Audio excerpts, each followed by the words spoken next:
Bismillahirrahmanirrahim. Assalamualaikum warahmatullahi wabarakatuh. Kami mahasiswa Prodi Pendidikan Sejarah Universitas Siliwangi. Video ini dibuat untuk memenuhi tugas kelompok mata kuliah Pendidikan Kewarganegaraan dengan dosen pengampu Bapak Randi Padilla Gustaman MPD. Kami dari kelompok 1 terdiri dari 5 anggota yang masing-masing bekerja sama untuk menyelesaikan tugas ini.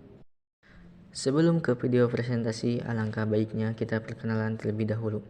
Yang pertama yaitu Asep Zainal Ausof dengan NIM 212171075 yang akan menjelaskan tentang pengertian pendidikan kewarganegaraan.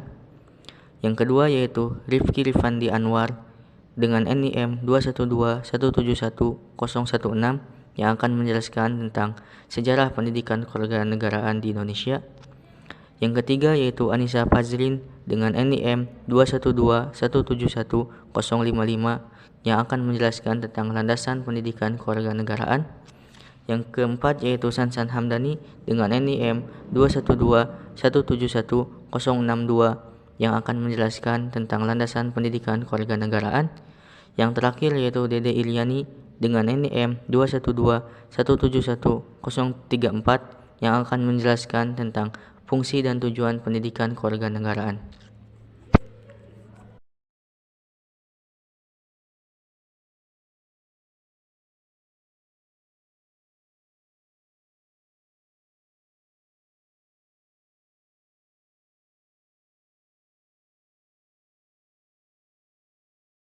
Pengertian pendidikan kewarganegaraan.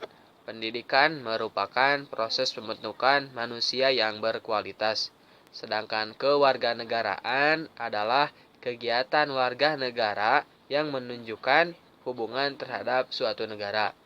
Pendidikan kewarganegaraan berasal dari bahasa Latin yaitu civicus yang artinya warga negara dan disepakati sebagai cikal bakal dari civic education sehingga diadopsi di Indonesia sebagai pendidikan kewarganegaraan. Dalam pandangan demokratis, pendidikan kewarganegaraan adalah suatu pendidikan yang bertujuan untuk mendidik generasi muda agar mampu menjadi warga negara yang demokratis, berwawasan kebangsaan, dan partisipatif dalam pembelaan negara. Secara umum, pendidikan kewarganegaraan adalah pendidikan yang bersifat multifaket yang menitik beratkan pada pembentukan insan yang religius, demokratis, serta cinta bangsa dan negara sehingga mampu menjaga nama baik bangsa dan negara dalam cakupan dunia. Menurut seorang tokoh yaitu David Kerr, secara luas pendidikan kewarganegaraan yaitu untuk mempersiapkan generasi muda dalam memahami tanggung jawab sebagai warga negara. Jadi dapat diambil kesimpulan bahwa pendidikan kewarganegaraan adalah mata pelajaran wajib mengenai pembentukan karakter warga negara yang didasari oleh Pancasila dan Undang-Undang Dasar 1945. Konsep pendidikan kewarganegaraan menurut para ahli. Yang pertama, David Kerr. Beliau mengatakan secara luas PKN untuk mempersiapkan generasi muda dalam memahami tanggung jawab sebagai warga negara. Kedua, John J. Chogan and Ray Derricott. Beliau mengatakan PKN adalah sebuah program pendidikan yang memiliki fokus utama pada pembentukan karakter warga negara. Yang ketiga, ada Nu'man Sumantri. Beliau mengatakan penanaman pendidikan dasar pada warga negara.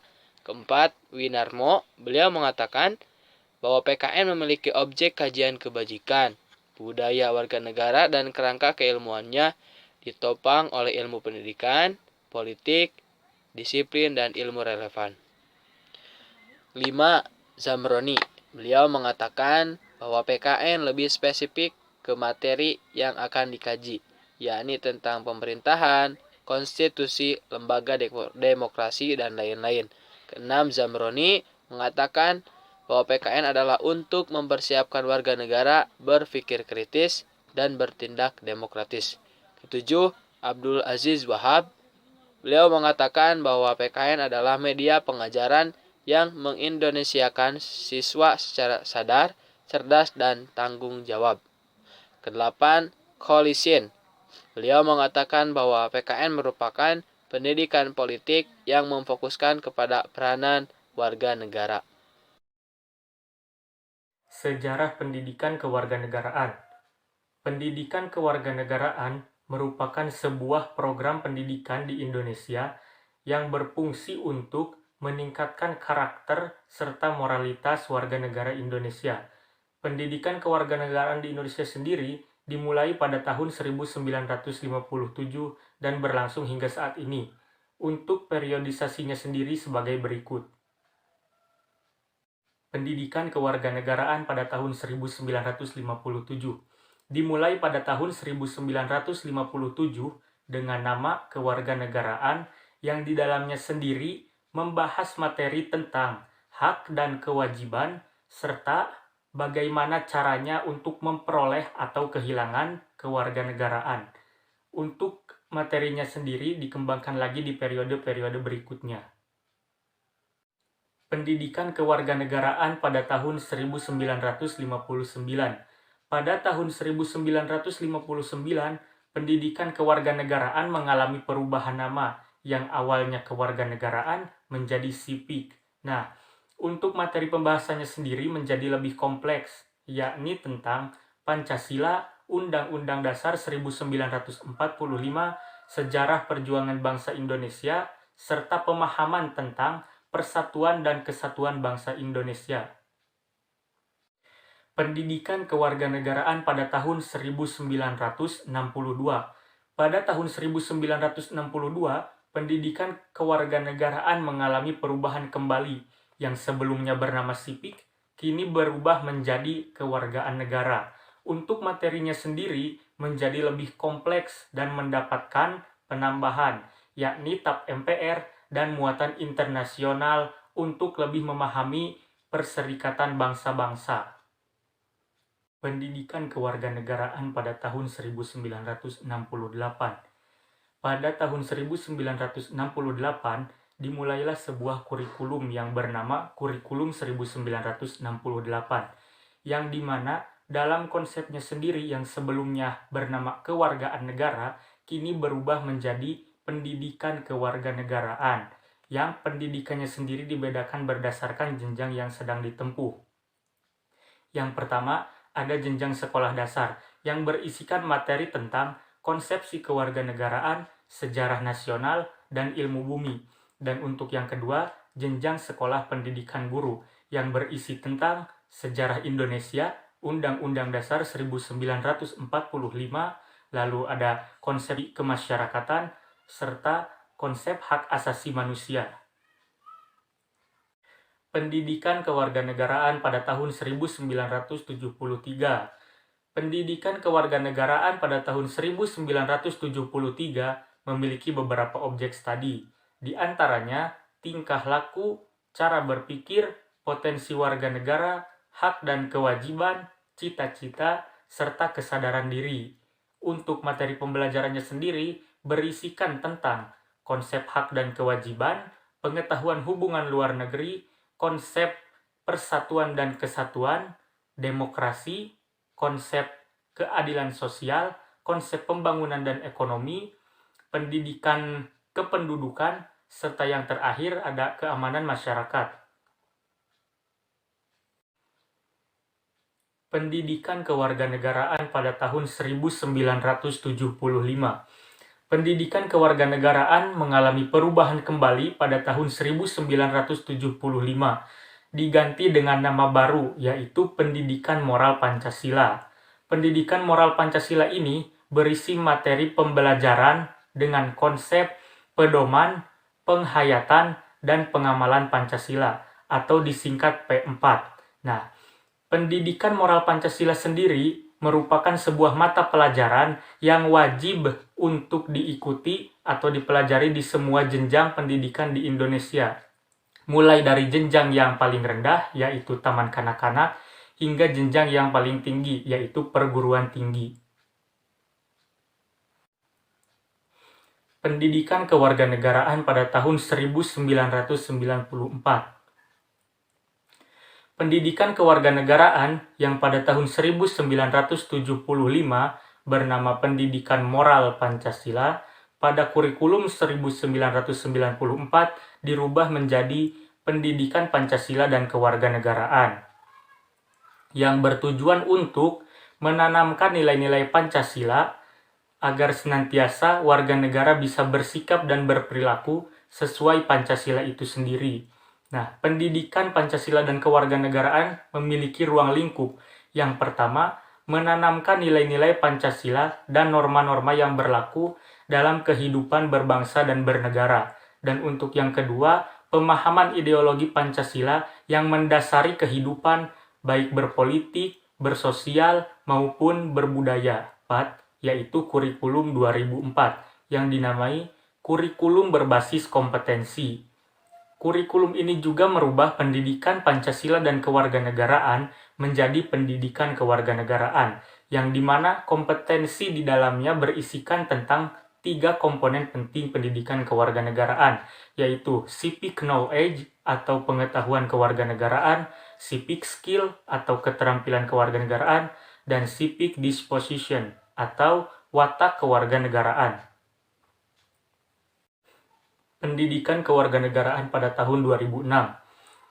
Dalam konteks pendidikan kewarganegaraan tahun 2006, kurikulum yang semulanya bernama kurikulum berbasis kompetensi kini berubah menjadi kurikulum satuan pendidikan atau KTSP. Nah, untuk pendidikan kewarganegaraan sendiri, materinya menjadi lebih kompleks dan membahas tentang persatuan dan kesatuan, norma, hukum peraturan negara, politik, konstitusi, Pancasila, serta globalisasi. Periodisasi pendidikan kewarganegaraan. Yang pertama, kewarganegaraan pada tahun 1957.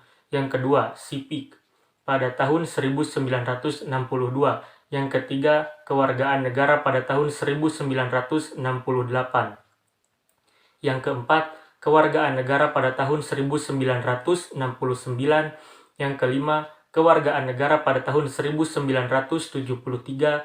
Yang keempat, pendidikan moral Pancasila pada tahun 1973 dan 1984. Yang kelima, pendidikan Pancasila dan kewarganegaraan pada tahun 1994. Baik semuanya, saya Anissa akan membahas materi selanjutnya, yaitu tentang landasan pendidikan kewarganegaraan. Jadi, menurut beberapa jurnal yang sudah saya baca, ternyata pendidikan kewarganegaraan itu tidak hanya diajarkan di Indonesia, tapi juga di seluruh dunia yang disebut dengan civic education. Dalam prakteknya, mata kuliah atau mata pelajaran pendidikan kewarganegaraan sebenarnya menyiapkan warga negara yang cerdas, yang bertanggung jawab, serta yang beradab. Seperti yang sudah kita ketahui dan kita lalui, bahwa kita sudah mendapatkan pendidikan kewarganegaraan sejak menempuh pendidikan sekolah dasar, dan ternyata masih diberikan hingga saat ini kita berada di perguruan tinggi. Keberadaan pendidikan kewarganegaraan pun cukup kuat sebagai pendidikan wajib, sebagaimana diatur dalam Pasal 37 Undang-Undang Nomor 20 Tahun 2003 tentang Sistem Pendidikan. Selain itu, peraturan yang lebih mempertegas lagi ditetapkannya pendidikan kewarganegaraan sebagai pendidikan wajib, yaitu ada pada Undang-Undang Nomor 12 Tahun 2012 tentang Pendidikan Tinggi.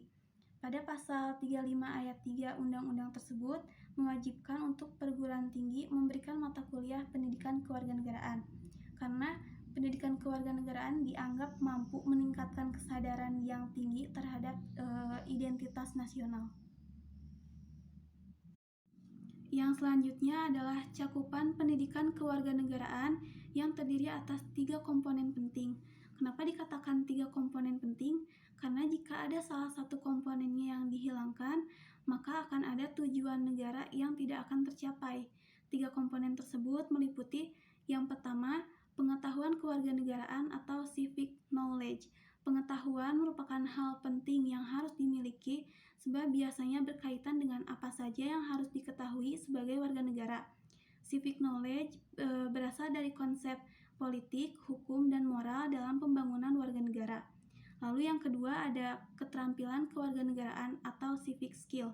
Jadi setelah kita dibekali oleh pengetahuan, kita juga harus memiliki keterampilan. Tetapi keterampilan di sini bukan untuk sebagai kepentingan pribadi, melainkan untuk kepentingan bersama. Keterampilan atau skill bisa dikatakan sebagai pengaplikasian pengetahuan sebagai bakti kepada bangsa. Nah, keterampilan ini meliputi keterampilan berpartisipasi dan keterampilan intelektual. Untuk yang selanjutnya akan dijelaskan oleh teman saya. Ke komponen yang ketiga yang dijelaskan oleh Branson, yaitu tentang civic disposition atau watak kewarganegaraan. Civic disposition merupakan kompetensi yang paling substantif dan esensial dalam mata kuliah pendidikan kewarganegaraan. Karena salah satu tujuan mempelajari pendidikan kewarganegaraan adalah untuk membentuk watak dan karakter yang berkewarganegaraan. Civic disposition juga dipandang sebagai muara dari pengembangan kedua kompetensi sebelumnya. Karena dengan pengetahuan dan skill kewarganegaraan, selayaknya watak seorang warga negara bisa menjadi lebih baik daripada seorang yang belum mempunyai pengetahuan dan skill kewarganegaraan. Mempelajari civic disposition bisa membantu kita untuk mengatasi sebuah masalah, baik masalah pribadi maupun kelompok. Bagaimana membentuk jiwa yang mandiri, yang tidak bergantung pada orang lain, bertanggung jawab atas apa yang telah diperbuat, peka akan keadaan sekitar yang saat ini memang tidak baik-baik saja. Karena banyak nilai moral yang diabaikan, ditinggalkan, dan dihinakan. Kalau semua orang mempelajari watak kewarganegaraan dan bisa memiliki karakter tersebut, maka tidak akan ada lagi penghinaan antara satu kelompok dengan kelompok lain. Hollysin menjabarkan ciri-ciri watak kewarganegaraan menjadi dua hal, yaitu watak kewarganegaraan pribadi atau privat dan watak kewarganegaraan kelompok, yang akan diuraikan sebagai berikut. Yang pertama yaitu menjadi anggota masyarakat yang independen atau mandiri. Dikutip dari KBBI bahwasanya independen adalah berdiri sendiri, berjiwa bebas, tidak terikat atau merdeka. Sebagai warga negara Indonesia yang telah memiliki pengetahuan dan skill tentang kewarganegaraan, maka seeloknya kita bisa menjadi masyarakat Indonesia yang independen.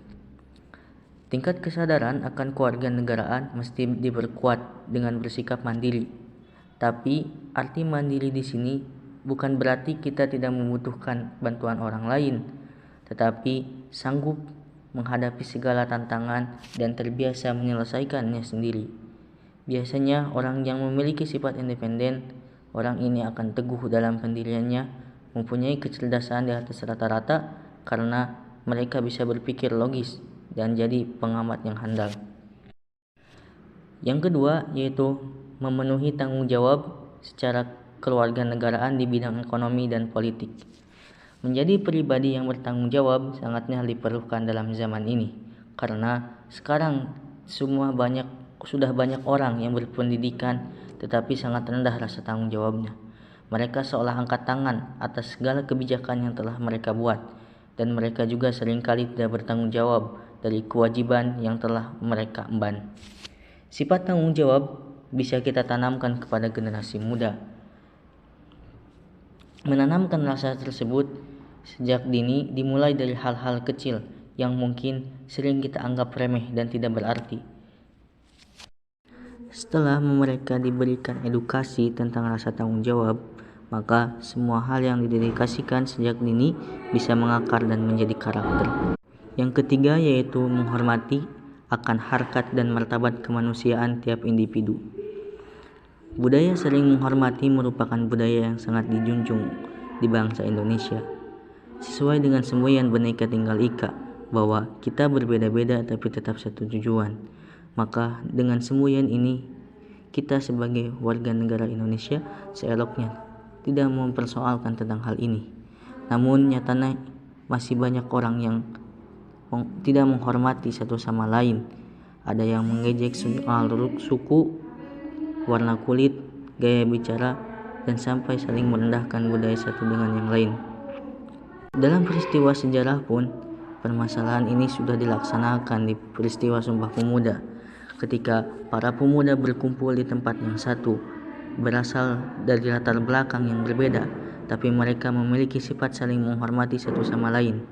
Maka dengan sifat itu, Sumpah Pemuda bisa dilaksanakan, dan ketika satu sama lain menurunkan egonya masing-masing, maka Indonesia ini bisa menjadi negara yang maju.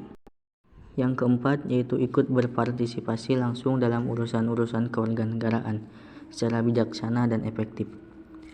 Warga negara yang baik adalah warga negara yang paham akan peristiwa-peristiwa yang terjadi di negaranya, kepekaan terhadap kebijakan pemerintah, kondisi, dan menyampaikan gagasannya untuk kebaikan negara tersebut. Jadi, kita sebagai warga negara Indonesia harus ikut berkontribusi dalam urusan kewarganegaraan, seperti menjadi relawan ketika bencana alam, mengikuti gerakan gotong royong, dan banyak lagi yang bisa kita kontribusikan untuk Indonesia. Yang kelima, mengembangkan fungsi demokrasi konstitusional yang sehat. Demokrasi adalah sebuah sistem di mana warga negaranya turut ambil bagian dari keputusan pemerintah, baik secara langsung maupun melalui perwakilan. Sebagai warga negara Indonesia yang telah mempelajari pendidikan kewarganegaraan, hendaknya kita sadar akan isu politik yang sedang berkembang, aktif dalam menelaah segala aspek kebijakan pemerintah terhadap nilai-nilai konstitusional, dan juga turut mengambil bagian dalam mengawasi keputusan politik yang dibuat pemerintah dan lembaga publik dalam menerapkan nilai-nilai dan prinsip-prinsip konstitusional.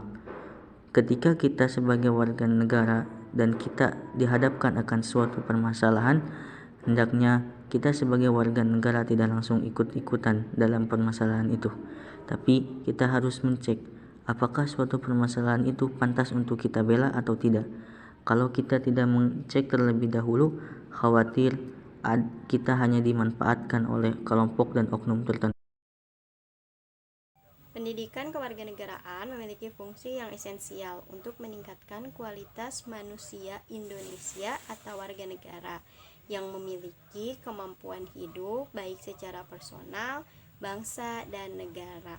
Kemudian Sumantri menyatakan bahwa fungsi dari pendidikan kewarganegaraan ialah usaha sadar oleh seorang individu baik secara ilmiah dan juga psikologis untuk mempermudah peserta didik belajar. Karena pendidikan kewarganegaraan lebih fokus pada pendidikan nilai yang mendidik dan mengembangkan moral dan juga norma.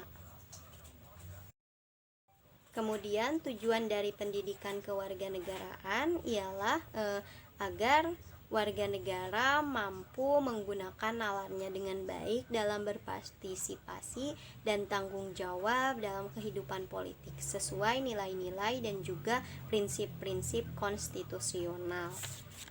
Menurut Badan Standar Nasional Pendidikan 2006 menjelaskan bahwa tujuan pendidikan kewarganegaraan agar peserta didik memiliki kemampuan.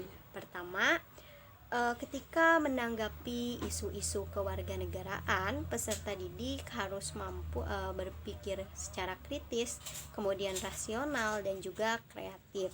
Kemudian yang kedua, dalam kegiatan bermasyarakat, peserta didik harus mampu berpartisipasi aktif, bertanggung jawab, dan bertindak secara cerdas. Yang ketiga, peserta didik mampu berkembang secara positif dan demokrasi untuk membentuk karakter masyarakat Indonesia agar tetap hidup bersama bangsa-bangsa lain. Kemudian yang keempat, peserta didik mampu berinteraksi dengan bangsa lain secara global, baik secara langsung ataupun tidak langsung, dengan memanfaatkan teknologi informasi dan juga komunikasi. Adapun tujuan dari pendidikan kewarganegaraan menurut Dirjen Dikti nomor 43 Keputusan Presiden 2006 tertuang pada visi dan juga misi. Nah, untuk visinya yakni pendidikan kewarganegaraan di perguruan tinggi yakni sebagai sumber nilai pedoman atau penyelenggaraan program studi untuk mengantarkan mahasiswa sebagai manusia seluruhnya. Kemudian misinya yakni pendidikan kewarganegaraan di perguruan tinggi ditunjukkan untuk membantu mahasiswa agar konsisten dan mewujudkan nilai dasar Pancasila, rasa kebangsaan, cinta tanah air, menguasai, menerapkan, mengembangkan ilmu pengetahuan, teknologi, dan seni dengan rasa tanggung jawab.